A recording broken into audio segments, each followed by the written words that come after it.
Shalom, Chaim Malespin here, Sergeant Major of the Combat Engineer Corps, Elite Unit Yalom for Special Missions. Don't mind the gunfire behind me. We are right now dealing with a tragic loss of life. 24 soldiers just died the other night. 21 of them all at once in an explosion. Hamas fighters attacked us with RPGs. Well, I wasn't there. It was down near the Kisufim border in the south. And it's just horrible what's going on, but let's zoom out for a second.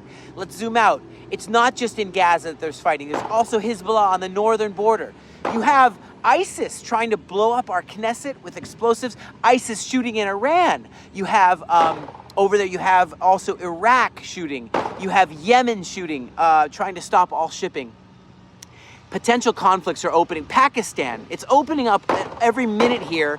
And we got to ask this question. Here we are in the Middle East, okay? What's going on? Are we on the verge of World War III? Okay, so you ask people in the political spectrum, you say, what's going on? And the answer is yes, it's just a war. Losing is not an option, but let's look deeper. Let's look from a bird's eye view. We are here in a spiritual battle as well. We're situated in the Middle East. It's a volatile place. It's a tough neighborhood. Look at the Mediterranean Sea. It's called the Blood Basin, right? For generations and generations, there's been different wars and conflicts, but it's our turn now. It's on our watch right now. And the world needs to see that we don't just go and reward. Is that the right thing to do? To reward the October 7th massacre, mass murder, rape, kidnapping?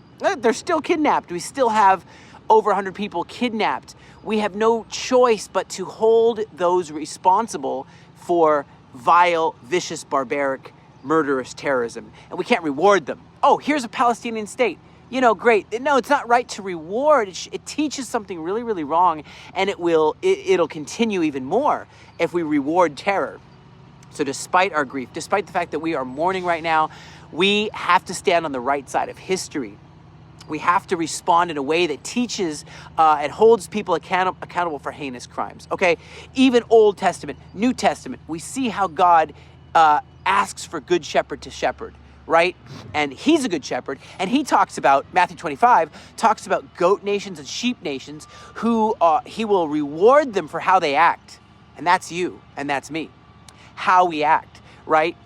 He even goes in and says, to the least of these, my brother, if you give a cup of cold water to the least of these, my brethren, how do you act towards Israel? How are the nations implicated, how they act with the people of Israel in this time? Are the nations going to say, hey, you're bad for not rewarding terror?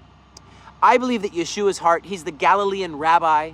This is his land. These are his brethren. And his heart breaks right now as he watches the response of nations and people who won't even take the time to be educated on what's going on. And they're saying, from the river to the sea, that's talking about the genocide of all the Jewish people. Okay, he would not be happy with that. So what are you going to be as an individual, as a nation? How will you stand? Will you be a sheep nation? Will you be a goat nation?